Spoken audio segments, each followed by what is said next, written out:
É uma alegria estar com os irmãos. Eu vim de Ipatinga, Minas Gerais. Eu sou casada com o Ariston. Nós temos 2 filhas, a Luana e a Sara. Quem veio comigo me acompanhando foi a rapinha do Tacho, a Sara, que hoje faz 16 anos de idade. Um presente de Deus. E eu dei uma folga para ela hoje, né? Nós chegamos na terça, né, Vivi? Estamos pregando desde quarta. E eu só vou descansar em Ipatinga no dia 10 de agosto. Eu louvo a Deus por isso, glória a Deus por isso. E é interessante a forma que Deus fez, né, para essa missão aqui, para estarmos aqui essas 3 semanas. A Vívia foi o canal que Deus usou. Lá no Brasil, nós viajamos o Brasil todo pregando o Evangelho, né, dentro do testemunho no Vale de Baca, que é a minha história no Vale de Enfermidade, um câncer cerebral. E eu vou resumir essa história para vocês. Nós temos pouquíssimo tempo, 1 hora passa muito rápido, porque nós temos uma palavra ainda para pregar para a igreja, que é a palavra mais importante que qualquer testemunho. Testemunho é uma bênção, edifica a fé, né, nos anima, nos fortalece, mas não te salva. Não transforma a nossa consciência. Não muda a nossa mente. Só a palavra de Deus. Então eu zelo muito pela palavra de Deus. Mas eu não estou autorizada também por Deus a não dar o testemunho. Porque é através dele que o Senhor me colocou nos púlpitos. Há um propósito, há um chamado, né? E na verdade, ele a alguns lugares virou até uma isca, uma estratégia de Deus. Porque o evangelho que nós amamos é um evangelho muito simples, puro, genuíno, mas ele é desconfortável, ele é ofensivo, né? O evangelho é isso. E em muitos lugares eu entro pelo testemunho. Eles falam, aquela menina tem um testemunho forte, chama ela. Mas não leia um livro, não ouve, Deus não permite também. Nem que tenha um conhecimento. Porque na maioria das igrejas eu entro uma vez só para pregar.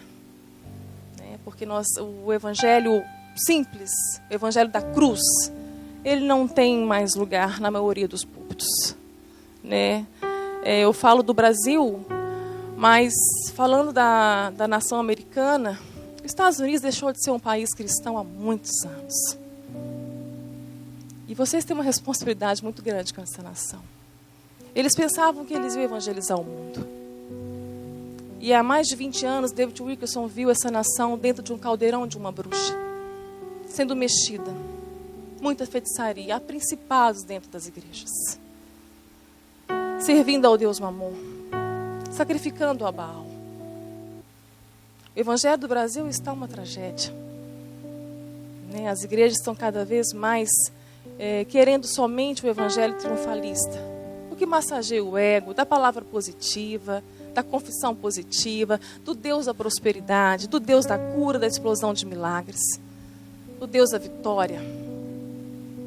E esquecemos dos outros atributos de Deus, que Ele é justo e que Ele se ira todos os dias. E nós estamos passando no Brasil por um juízo de Deus. Estamos sendo disciplinados. Eu louvo a Deus por isso. Porque a palavra diz, e a palavra nós vamos meditar nela hoje, que é Laodiceia, a igreja morna. Ela nos diz que o Senhor disciplina aquele quem Ele ama. E Deus ama aquela nação. E ama também essa nação. E a minha responsabilidade com a palavra é para que possamos sair da nossa apatia, da nossa mornidão. E quando o Senhor me chamou, Ele me levou para um vale de enfermidade. E me ordenou que eu escrevesse, que eu fizesse tudo notório. Mas antes era só lampejos. Deus tinha estabelecido, revelando aos poucos, porque eu não conseguiria também absorver. Nós temos as nossas vidas, nossos dias estão escritos num livro, ainda que estávamos informes no ventre da nossa mãe. Você não é um acidente aqui. Você está vivo hoje porque o Senhor permitiu que você estivesse. E há um propósito para isso, e há uma responsabilidade muito grande para isso. E no meu caso, Ele me levou um pouco além, para que através da minha vida, Ele me colocasse como uma testemunha viva, para que a igreja entendesse que Ele é o mesmo Deus. Se Ele cura, Ele é Deus. Se Ele não cura, Ele continua sendo Deus. Se Ele abre a porta, Ele é Deus. Se Ele fecha a porta, Ele continua sendo Deus. E Ele tem que ser adorado pelo que Ele é, não pelo que Ele tem para dar. Só que a igreja perdeu a identidade. Ela está numa crise existencial muito grande. Muito grande. Ela só quer a bênção. Ela não quer mais o abençoador. Ela não é mais o ser, mas é o ter. Perdeu o significado da bênção. A bênção não é mais ter, não é mais ser abençoado, mas é ter a bênção. Estão correndo atrás das bênçãos. Estão pagando por elas. Isso é uma crise existencial, uma tragédia. Em 2004, o Senhor me leva por um vale de enfermidade. Através do câncer cerebral, Ele desconstruiu toda a minha fé. Uma fé que eu achava que era uma fé forte. Eu conheci o Senhor aos 10 anos de idade. Fui chamada para as missões aos 12 anos. E me desviei por várias vezes na adolescência. E eu louvo ao Senhor porque aonde somos humilhados, o Senhor nos faz voltar para nos exaltar. E Ele me deu um ministério de adolescentes. E eu sofro muito por eles. Porque eles estão passando por crises profundas. Eu lido com eles nas escolas, nas igrejas. E são tão carentes. E estão preenchendo suas carências com tudo que o mundo tem para dar. Muitos tentaram suicídios. Muitos estão se automutilando. E o diabo tem realmente roubado os nossos adolescentes das nossas casas, da presença do Senhor. E a igreja precisa acordar a tempo. E eu creio que, como foi na minha vida e na sua, o teu passado, não se sinta, se livre da culpa. Porque Deus não desperdiça nenhum sofrimento. Ele não desperdiçou nenhum dos meus sofrimentos, das minhas escolhas erradas. Ele transformou todo o mal na minha vida em bem.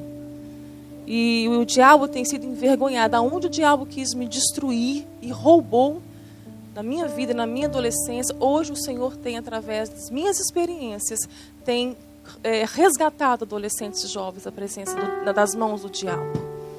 Então, esqueça o teu passado, para de ficar no teu passado. O diabo te acusa no teu passado.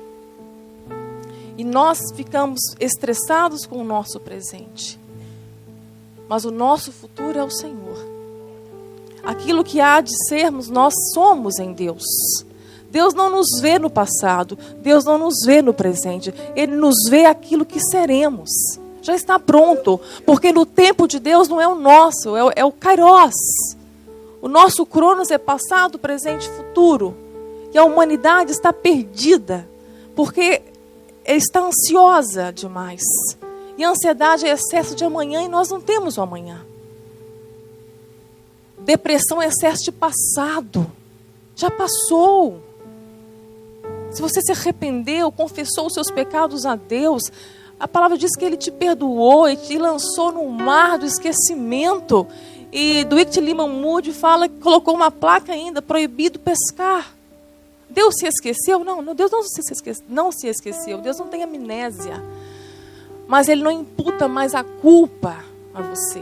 É assim que Ele quer que também nós perdoemos a quem nos ofendeu. Nós não vamos esquecer. Mas não vamos imputar mais culpa, nós não vamos lançar mais no rosto da pessoa o que ela fez. É assim que temos que perdoar. Foi assim que o Senhor nos perdoou. Ele não te culpa mais. Não te culpa mais. Estamos perecendo porque estamos andando num ciclo vicioso de ansiedade, de insatisfação, de ingratidão tão grande. Querendo cada vez mais, descontentes. E felicidade, querida, é contentamento. Precisamos aprender isso, como o apóstolo Paulo. Aprendi.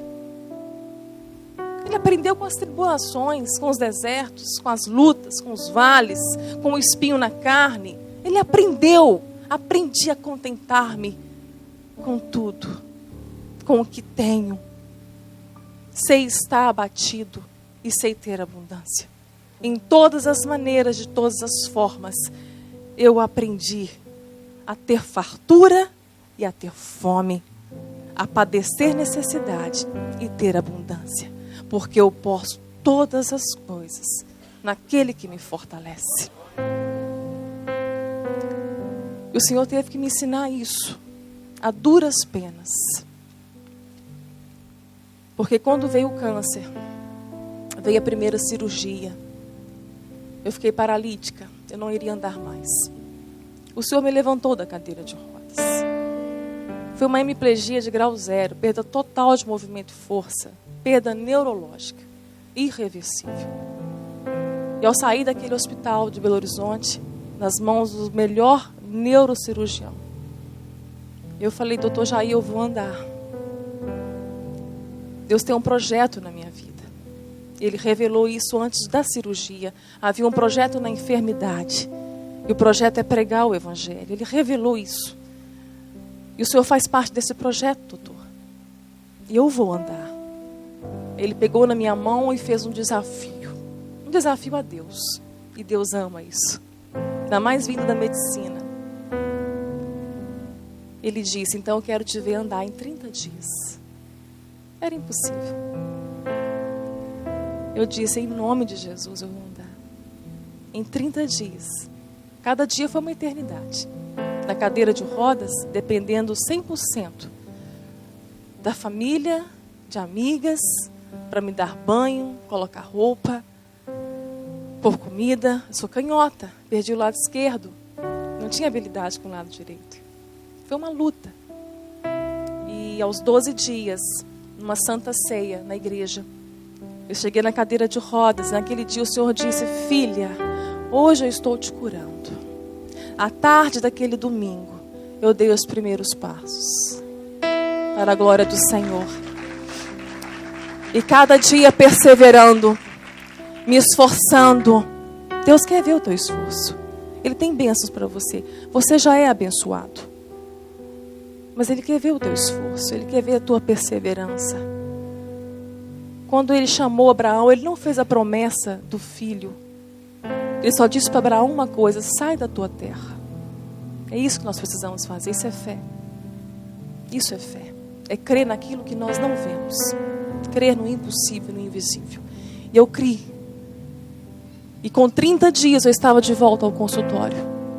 Eu poderia estar andando como eu comecei, com uma marcha, como se fosse um AVC, que vocês vão ver daqui a pouquinho. Como se fosse um derrame, mas eu estava andando. Mas Deus fez um mimo.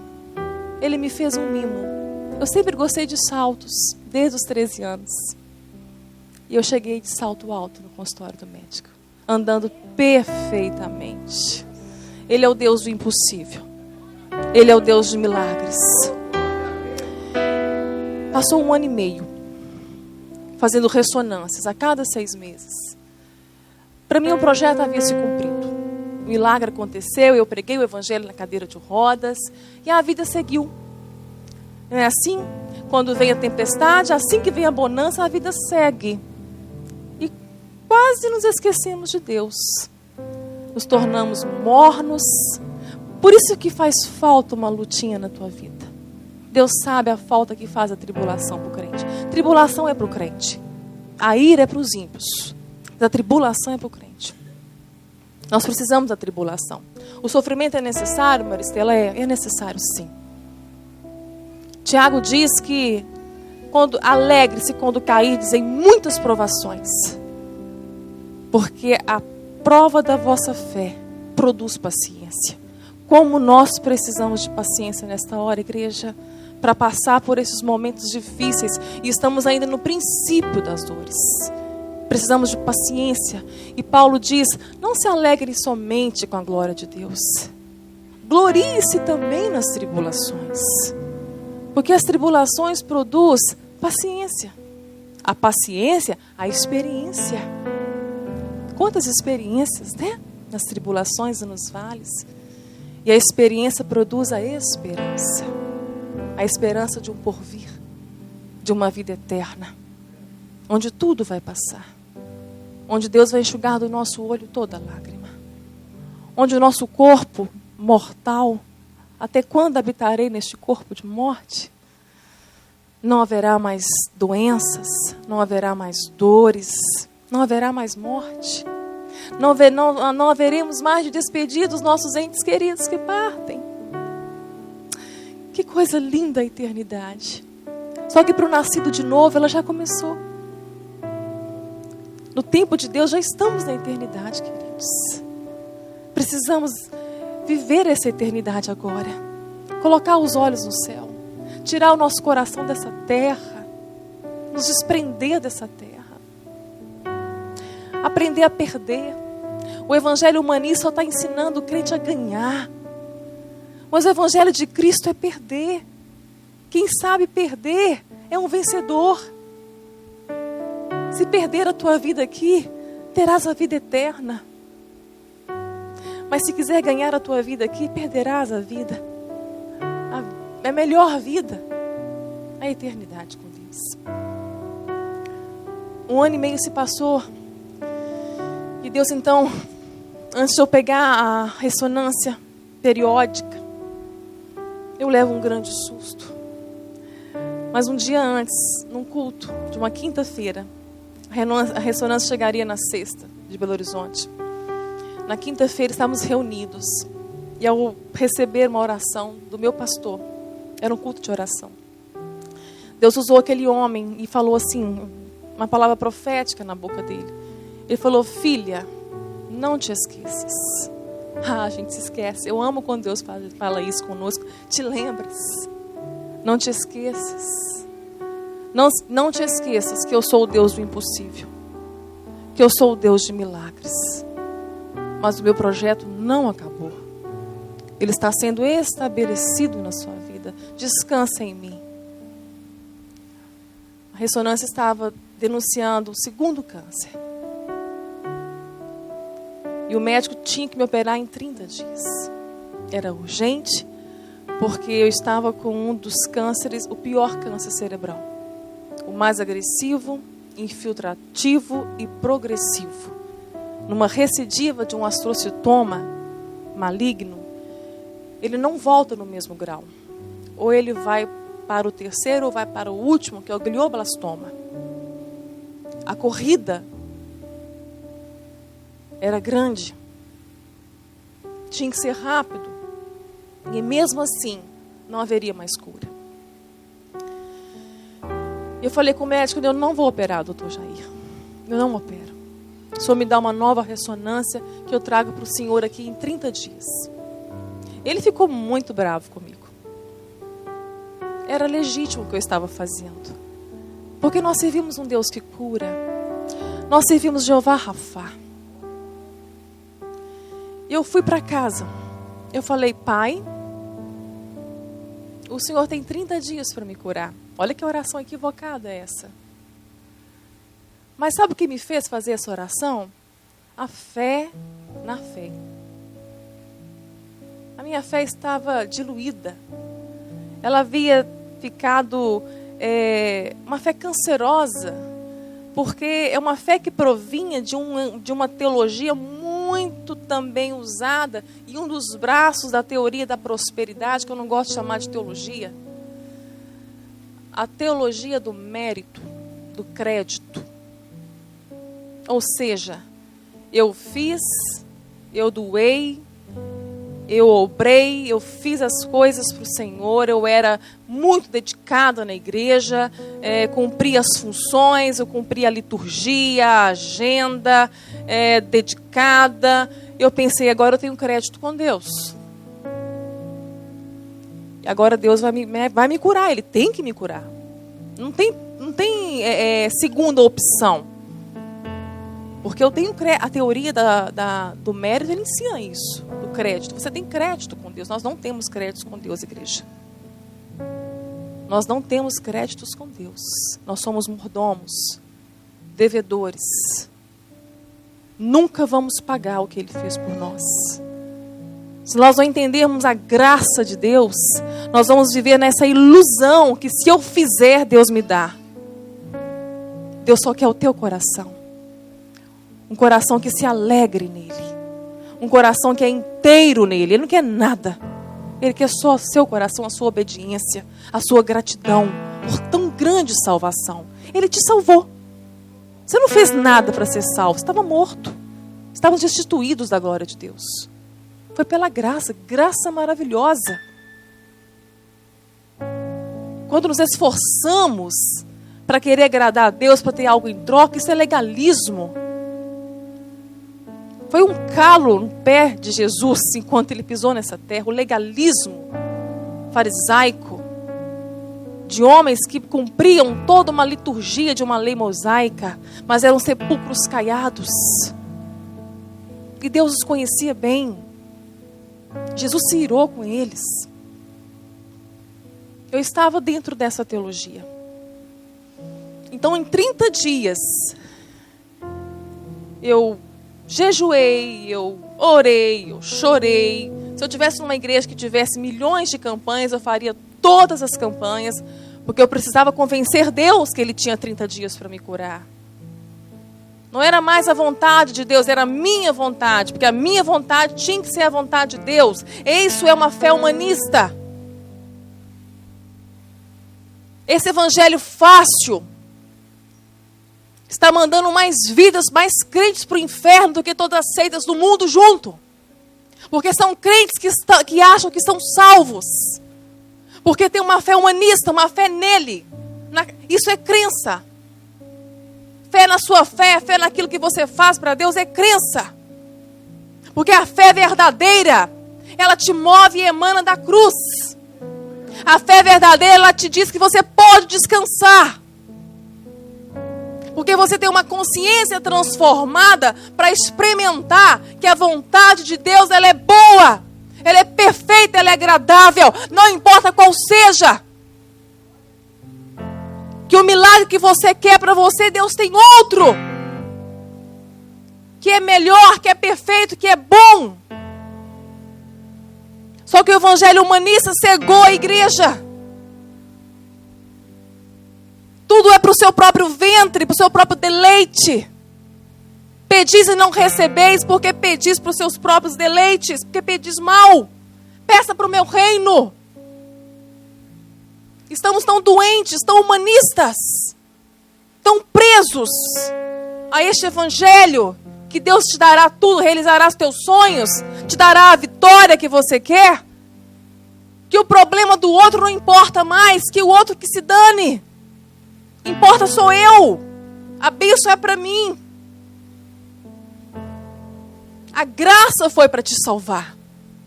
Mas a fé, que é dom de Deus, é para que você salve o outro. Você salve o outro. Uma fé verdadeira. Uma fé que te ensina a conhecer Deus.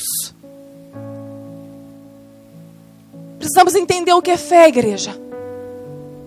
Estamos muito ligando fé à confiança, fé a acreditar. Eu já ligo a palavra fé a conhecimento, porque eu não posso confiar, eu não posso descansar em alguém que eu não conheço. É por isso que tem tanta crença no meio da igreja, que quando vem a tribulação, quando vem as perdas, quando vem as fatalidades, o desespero toma conta. Quantos já viraram as costas para Deus? Estão de mal com Deus. Porque não tinham fé, tinham crença. Que Deus ia fazer o que eles queriam que fizesse. Que Deus ia curar aquela enfermidade, mas Deus levou. Deus ama muito mais as pessoas que ele retira do que nós mesmos queremos que elas fiquem. E a minha fé estava sendo curada. Os 30 dias se passaram, eu pensei, agora eu converti Deus. Vou buscar a minha bênção, né? A minha vitória. O tumor, o câncer estava lá do mesmo jeito. Deus cumpriu os seus propósitos. Ele é soberano. E tudo está no governo das suas mãos. Cada célula do nosso corpo. E eu vim para casa muito triste. Muito triste. Eu me lembro que quando eu saí daquela clínica, daquela ressonância com ela na mão, eu me veio só uma palavra no meu coração. Eu escondi a tua palavra no meu coração para não pecar contra ti. Não deixei nem que o diabo soubesse o quanto eu estava triste. Não quis falar nada, nenhum murmúrio. Cheguei em casa, peguei minha palavra, peguei a Bíblia e falei, Senhor, o Senhor é Deus de cura, mas tu és soberano. Eu preciso conhecer o Senhor. Fala comigo na tua palavra. Que projeto é esse? Que plano é esse numa enfermidade tão terrível, tão agressiva? De uma cirurgia que eu estou com medo para passar por ela de novo. Eu não sei o que me espera. Eu posso ir para a cadeira de rodas de novo e nunca mais levantar, Senhor. Eu estava muito abalada. Eu abri a palavra, o Senhor falou comigo. Falou no profeta Zacarias. Um texto de 2.500 anos. No capítulo 13. O livro, irmãos, está aqui. Tem todos os endereços, informações, muito ensino, doutrina, sã doutrina. Puro. Que tem levado muitas pessoas a conhecerem a Deus. Um livro simples, mas um livro muito profundo. Que eu convido a vocês a lerem. Para que Deus fale com você no seu vale. Capítulo 13, verso 8 e 9. Ele começou dizendo assim: as duas partes serão extirpadas e expirarão. E extirpar é uma palavra que meu médico usa. De 2.500 anos. E usada nos consultórios e nos blocos cirúrgicos. As duas partes serão extirpadas e expirarão. O primeiro foi extirpado. O segundo estava para ser. E o texto continuava no verso 9 do capítulo 13. Mas a terceira parte vai restar nela. Eu farei passar a terceira parte pelo fogo, a provarei como se prova o ouro. Você invocará o meu nome, eu direi: eu sou o teu Deus. Você é meu povo.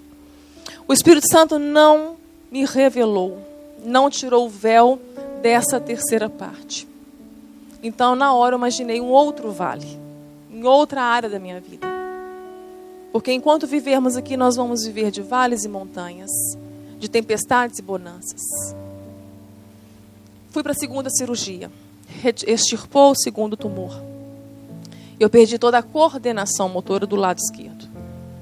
É uma sequela hoje imperceptível, mas para mim, muito perceptível. Meus movimentos são muito bem elaborados, porque o meu cérebro ele perdeu essa capacidade de, por reflexo, coordenar os movimentos. Então, o comando pela minha visão é muito importante na hora que eu estou andando, em tudo que eu estou fazendo. O tempo passou e as ressonâncias foram a cada 3 meses. A vida seguiu novamente. E no final de 2007, a Luana estava fazendo 15 anos. Era mais uma das ressonâncias trimestrais naquela semana de novembro. E quando nós recebemos o resultado, os buracos das cirurgias estavam limpinhos. Durante quase 2 anos. Mas havia uma borda de câncer em todas as cavitações. Terceiro câncer. Cercou as 2 cavitações cirúrgicas que foram extirpados os 2 tumores. Meu médico de Belo Horizonte disse: Maristela, não posso fazer mais nada, não posso abrir tua cabeça. Me mandou para São Paulo. Fui parar no Hospital Beneficência Portuguesa. Conhece, pastor Antônio? Na mão de um dos mais excelentes, renomados, também neurocirurgiões. E ele disse para mim assim: Maristela, você está aqui com 5 anos da tua enfermidade. E em 5 anos ela chega ao grau mais alto da malignidade dela. Só que nós não podemos abrir. E nós vamos cercar essas células malignas. Vai ficar cercada por 2 anos. É o que nós podemos fazer. Mas enquanto você viver, esse terceiro vai ficar. Toda vez que você fizer a ressonância, ele vai estar, minha filha. Quando o médico disse isso, naquele momento, o Espírito Santo traz aquele texto de 2005. Eu havia esquecido. E ele tira o véu e me mostra o que Deus já tinha determinado. Que a terceira parte vai restar nela. Antes de tirar o segundo, eu estava brigando com Deus com o segundo. Ele já havia mostrado que haveria o terceiro. E o terceiro não seria para a medicina. Seria para o médico dos médicos. Deus não permitiu que a medicina avançasse. Ele quis assim. É assustador, mas para Deus gripe e câncer é a mesma coisa, igreja. É nós que damos os valores, né? Porque temos tanto medo de morrer, tanto medo de adoecer. Isso é do ser humano. Que Deus venha curar também isso em nós. Que possamos viver essa eternidade logo, rápido, vivendo um dia de cada vez. Um dos milagres que eu aprendi em São Paulo foi isso, viver um dia de cada vez. E eu gosto muito da citação que o pastor citou, ela é de Francisco de Assis. Pregue sempre o evangelho, eu aprendi isso lá em São Paulo. Pregue sempre o evangelho, mas se for necessário, use as palavras.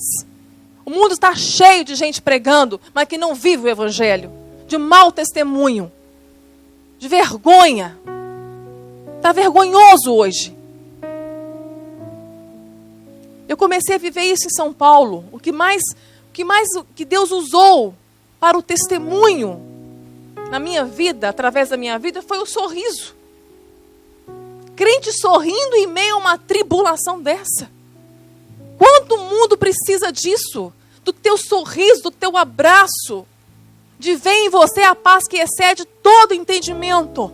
Que guarda o teu coração e os teus sentimentos em Jesus. E quando essas pessoas se conviviam comigo, tanto no hospital como em qualquer lugar que eu estivesse, dentro da igreja que eu frequentava em São Paulo, quando elas descobriram que eu estava ali tratando de um câncer que não tinha cura, a primeira coisa que elas não entendiam, mas você está sorrindo. Sim, eu tenho Jesus. Ele é a minha força. Eu posso tudo nele. Eu posso passar por isso. Irmãos, isso aí já é o evangelismo. O mundo está querendo conhecimento demais. A Bíblia não veio para aumentar o seu conhecimento, não. Ela veio para te trazer conhecimento de Deus, sim. Mas ela veio para te reconciliar com Deus. Tem muitos doutores da lei, mas vazios da graça e da unção de Deus. Muita teologia. E eu tenho visto quantos teólogos agora, depois de tanto estudo, pastores, se declarando agnósticos. Não sabem mais se Deus existe. Eclesiastes diz, não seja demasiadamente sábio para que não te destruas a ti mesmo. O apóstolo Paulo refutou toda a sabedoria que ele tinha. O homem inteligente, poliglota, criado aos pés de Gamaliel, refutou tudo com o esterco, porque a sabedoria que ele agora tinha era do alto e era Cristo crucificado.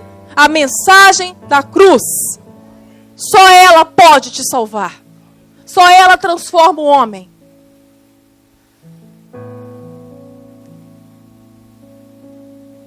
Passaram-se 2 anos. Eu falei, Senhor, o câncer está dormindo. O tempo da medicina encerra agora. As células continuam cercadas. Enquanto eu viver, elas vão ficar dormindo. Me fala na tua palavra, agora mais madura, né? Para fazer. Nós não sabemos orar. Nem isso nós temos de mérito. É o Espírito Santo que nos ensina. De tudo que os apóstolos viram Jesus fazendo. Expulsar demônios, multiplicar pão em peixe, ressuscitar mortos, curar enfermos. Eles só pediram uma coisa ao mestre. Mestre, ensina-nos a orar. Precisamos aprender a orar. E essa oração foi o Espírito Santo que me conduziu nela. Pai, 2010, o câncer vai dormir enquanto eu viver. Eu vou cumprir a missão que o Senhor me convoca com essa enfermidade. Fala comigo na tua palavra. Eu vou passar novamente pelo vale estreito. No vale eu sei que eu já estou. Há um propósito no Senhor para que eu fique e atravesse o vale.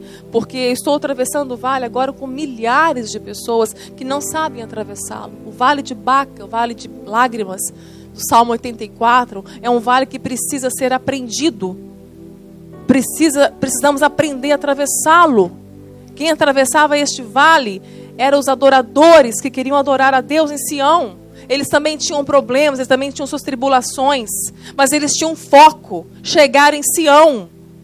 Eles não podiam mais voltar, uma vez no vale, eles não podiam mais voltar atrás. Um vale perigoso, não tinha água, eles tinham que cavar seus poços, pela fé verdadeira, que cavava os seus poços. Não tinha lençol freático, mas a fé deles atraía o coração de Deus. E Deus fazia descer chuvas e enchiam aqueles tanques. E a palavra diz que eles iam de força em força, forças constantemente renovadas. Esse é o vale que o servo do Senhor atravessa. Mas muitos não atravessam mais. Muitos estão mortos nele. Há um vale enorme, uma multidão enorme de ossos secos, de pessoas que perderam a sua fé. E hoje eu entendo o propósito do Senhor em não me curar, para que eu permaneça atravessando o vale. O vale é lugar de parar. Nós temos que estar constantemente em movimento, andando, prosseguindo. Há uma carreira a terminar. A carreira está proposta. Chegar em Sião. Esse é o foco. Esse é o foco. E eu falei, Senhor, o vale vai se estreitar. E novamente, o Espírito Santo me leva a me responder na palavra. E quando eu pedi ao Senhor que me desse essa resposta, eu abri a palavra. Ele me respondeu em Daniel 11:29. Em tempo determinado virá outra vez. E a última vez não será como a primeira. Um mistério, né? Mas eu já tinha aprendido a viver um dia de cada vez. Eu não vivo o câncer. O câncer está no meu cérebro, mas o meu cérebro não está no câncer. A minha mente não está na enfermidade. Aprender a viver o tempo de Deus, a eternidade, me diz que já estou curada. Ainda que eu viva com o câncer aqui. Porque o câncer nas minhas ressonâncias, enquanto eu viver, na verdade, é um propósito de Deus. Como eu disse, é uma estratégia de Deus. Ele tem o controle. Eu não preciso me preocupar com isso. Ele é suficiente na minha vida. E o tempo passou, em 2011 foi lançado o livro. Aí em 2011 nós começamos a entender o que era então o projeto. O Senhor nos leva para dentro das escolas, das igrejas, e desde então não paramos mais. E o Senhor havia feito uma promessa também que seria conhecido aos confins da terra, tudo o que Ele fizesse na minha vida. E há 5 anos esse livro está sendo enviado para os Estados Unidos. É um livro que não para. E o tempo do Senhor, que determinou também que chegasse, chegou. Eu nunca, jamais pedi ao Senhor. Se fosse olhar a minha vontade, eu não saía da minha casa. Realmente Deus chama as coisas fracas para confundir as fortes. Porque eu não tenho força em mim. E quem me sustenta é o Senhor. E quando aconteceu do Senhor começar a usar pessoas, dizendo que eu precisava vir, eu falava, Senhor, eu não quero. Mas eu desisti de brigar com Deus. Não deu certo, não dá certo. É dele tanto o operar como efetuar. Tudo é dele. E nós só precisamos ser os canais, os instrumentos. Somente isso. Somente servos. Servos. Deus não tem empregado. Deus tem filhos que trabalham para Ele, não por um salário no final do mês, porque Ele não nos deve nada, mas somos herdeiros. Somos co-herdeiros em Cristo Jesus. Não precisamos de mais nada. Nós já somos abençoados, igreja. Não precisamos querer as bênçãos do Senhor. A bênção do Senhor já está dentro de nós. O que nós precisamos agora é distribuir essas bênçãos. Distribuir essas bênçãos. Olhar com amor cada vida como uma alma que precisa ser salva. Isso é urgente. Em 2012, o meu médico disse que eu estava curada. A medicina quer dar a última palavra. Em 2014, em 2015, 7 anos se passaram da radiocirurgia. 7 anos se passaram. Na ressonância de 2015, fevereiro, o tumor que dormiu por 7 anos, em 2015, ele despertou. No exame que eu faço de espectroscopia, é um exame que mede o movimento do tumor, denuncia que havia uma alteração tumoral. Para a medicina foi um choque, porque primeiramente não era para estar viva mais, nem do segundo tumor. Eu estava sobrevivendo ao terceiro. Então, para os médicos, eu tinha que estar curada. Ou seja, a borda branca, o câncer que está na imagem, não poderia ser mais câncer. Tinha que ser uma necrose. Tinha que ser um câncer que secou. A ciência precisa pegar. Tem que pegar. Tem que tocar. O sobrenatural é muito difícil para muitos médicos. Para a maioria deles. E Deus fez isso com eles. Houve uma alteração tumoral.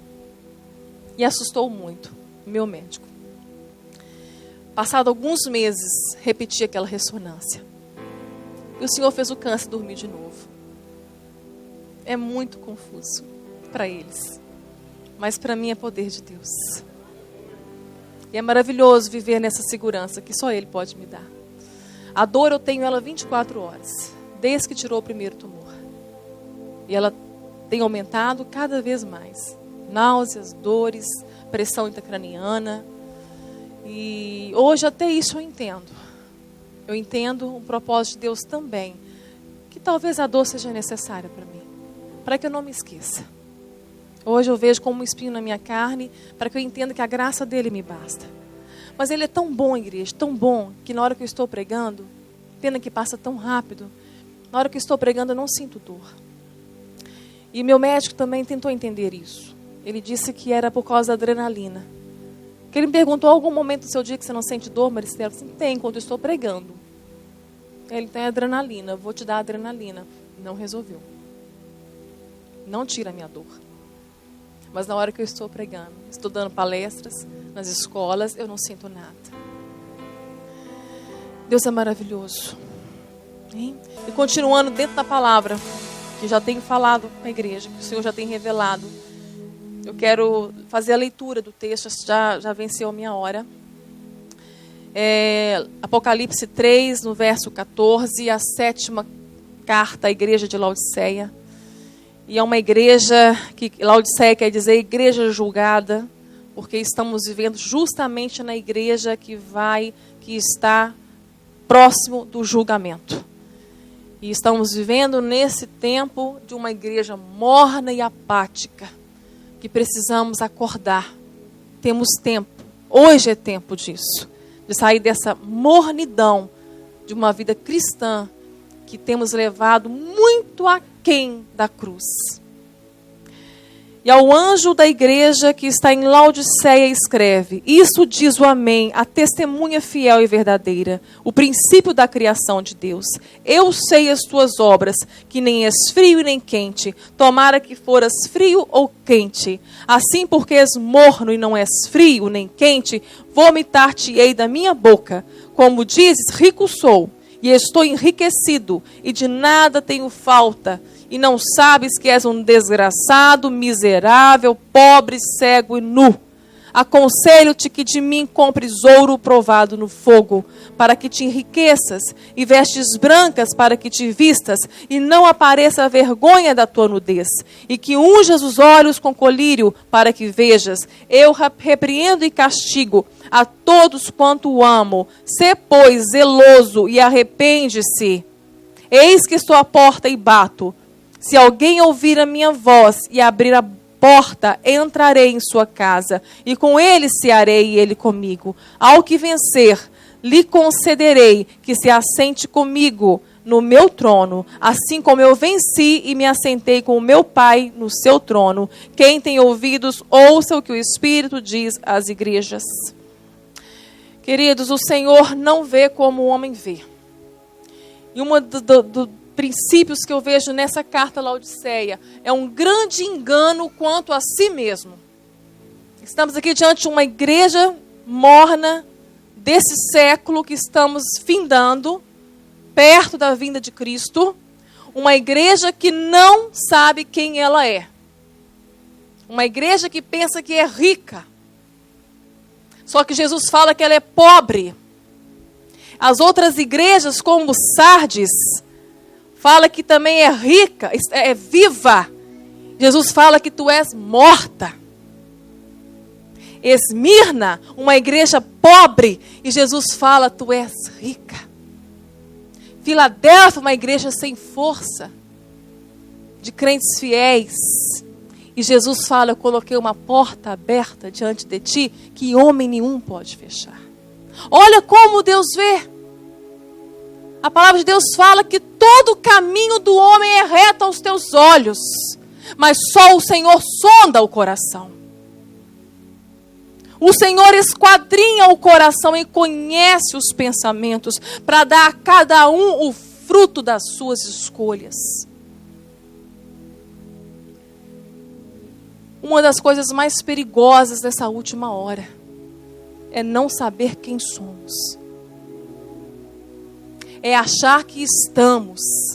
É achar que somos. É achar que estamos prontos. Mas estamos indo para o inferno. Caminhando a passos largos. Essa igreja fazia Jesus sofrer. Porque era uma igreja morna. E ele usa essa metáfora porque, apesar de Laodiceia ser a cidade mais rica da Ásia Menor, porque ela tinha o maior banco que exportava ouro, a maior indústria têxtil que importava tecido, o maior polo de medicina, de oftalmologistas, que produziam colírios para a cegueira. Laodiceia era riquíssima, mas não havia nela lençol freático.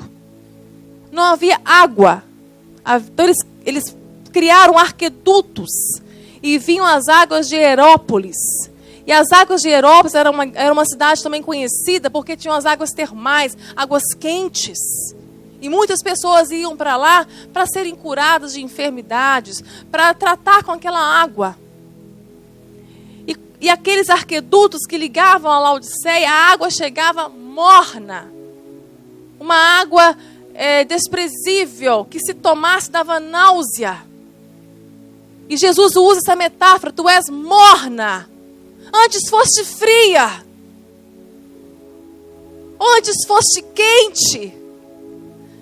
Mas morna, você não sabe quem você é. Você fala que és rico, abastado e que de nada precisa. Mas tu és pobre, tu és cego, tu és miserável, tu estás nu. E Jesus dá àquela igreja a receita. Compre de mim. Tu exportas ouro. Mas este ouro, essa riqueza, te engoliu. Se tornou orgulhosa, avarenta. E acha que não precisa de nada por causa do dinheiro que você tem. Uma outra citação de Moody que eu gosto muito também. Ele diz assim: é melhor lidar com a aflição do que com a prosperidade. Porque a prosperidade nos afasta de Deus. Paulo instrui Timóteo: Timóteo, não deseje riquezas. Se tem com o que cobrir e o que comer, contente-se. Porque aqueles que desejaram riquezas se desviaram da fé, caíram em muitos laços, se apostataram. E ao rico, Paulo fala: seja generoso, ajude o teu próximo. E na carta de Efésios, Paulo também instrui: quem furtava, não furte mais. Antes trabalhe com as tuas próprias mãos, faça o bem, para que tenham com que repartir com aquele que tem necessidade. Querido, se Deus te prospera com dinheiro, só tem um propósito para isso: para que você seja generoso, para que você reparta. E o princípio do dízimo, da oferta, é justamente para te educar, para que você não seja avarento. Quantos missionários estão minados no campo porque estão abandonados? Porque as igrejas estão cada vez mais avarentas, mais cheias de si, como Laodiceia, orgulhosas, vaidosas, querendo cada vez mais humanista, triunfalista, morna. Compre de mim o ouro provado no fogo. Esse ouro provado no fogo é a fé. E Pedro compara a fé ao ouro. E quanto mais queimado, quanto mais provado, mais valor tem. E mais retunda em glória e honra para Cristo Jesus. A fé é mais sólida do que o ouro. Guarda o que tens para que ninguém tome a tua coroa. É a tua fé que você tem que guardar. Se o Filho do Homem voltasse hoje, acharia fé na terra? Este é o tempo que estamos vivendo. Acharia fé no teu coração ou tem crença aí dentro? O Senhor está aqui para curar a tua fé. Pode te dar uma fé verdadeira, que faça você aguentar até o fim, guardando o que tens. Persevera até o fim. Compre de mim ouro. Compre de mim vestes brancas, para que cubra a tua nudez. Está farta de tecidos caros, mas estás nu aos meus olhos. Não arrependes do pecado? A igreja de hoje, a igreja moderna, ela não se arrepende do pecado. Ela não importa mais com o pecado. Ela perdeu a consciência do pecado. Por isso que a graça ficou tão barata.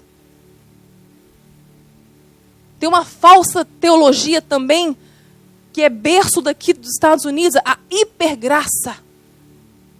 Você pode viver como você quiser. Jesus te salvou. Mas a mesma graça que te salva, ela te educa, ela te regenera, ela continua, porque a obra que o Espírito Santo começou na tua vida quando Cristo te chamou, ele vai continuar pela graça. Por isso que há tanto falsos convertidos. É o perigo da mornidão. Crentes carnais, iludidos, não se arrependem, presos aos vícios da mentira, da pornografia, da masturbação.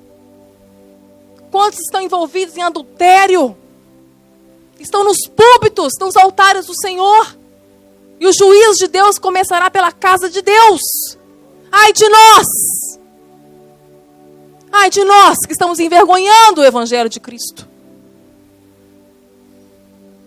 Compre de mim vestes. Que vestes são essas? Vestes de justiça.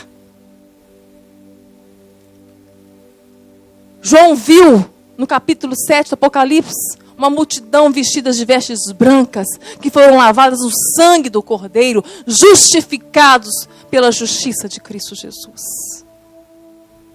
Precisamos estar vestidos com essas vestes. O que Cristo fez na cruz foi tremendo. A justificação. Ele tirou o meu pecado e tomou sobre ele. Ele tirou sua veste de justiça, de um cordeiro perfeito, santo, imaculado, sem pecado, e me vestiu. Vestiu você. Vestes brancas, vestes de justiças, lavadas no sangue do cordeiro. Se estás nu, hoje é tempo. Este mesmo Jesus está aqui. Compre de mim essas vestes. Compre sem dinheiro. Venha, é de graça. Está cego. Não enxergas nem você mesmo. Estás iludido com você mesmo. É a ilusão mais perigosa que o diabo é um grande ilusionista. E uma das mais perigosas ilusões dele é enganar você de você mesmo. Fazer você acreditar que você não precisa mudar. Ou então te culpar de uma forma que você se sente realmente nada. Então coloque colírios nos olhos. O colírio é o Espírito Santo que te ilumina, que te guia a toda a verdade. Verdade que te liberta. E você verá quem realmente você é diante do Senhor. Não mais o teu passado, mas verás o que você há de ser. Porque é assim que Ele te vê. Inteiro nele. Seja curado, igreja. Seja curado. E Ele fala que eis que eu estou à porta e bato. Isso é tão triste.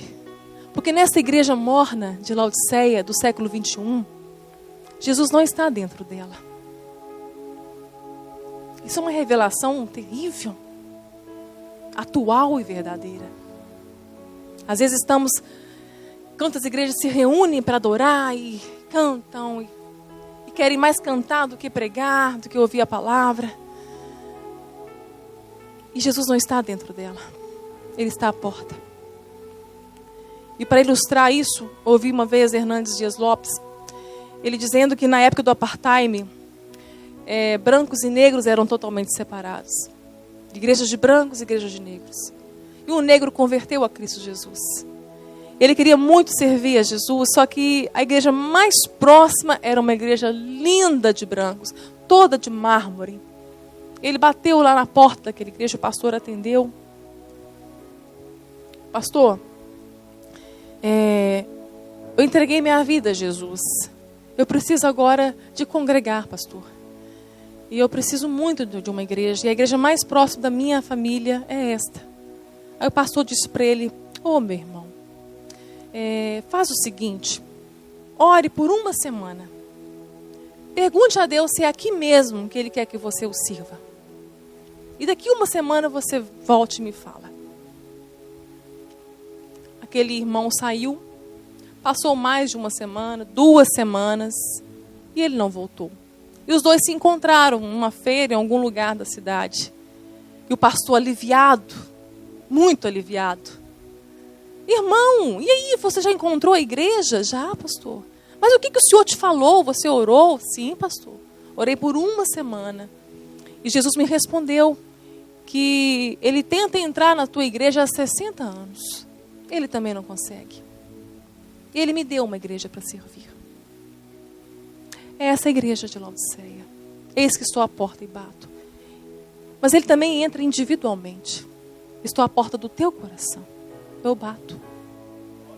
Se você ouvir a minha voz nesta manhã, se eu não estou dentro ainda do teu coração, abra a porta, que eu vou entrar. Eu vou ceiar com você. Persevere até o fim. Ao que vencer,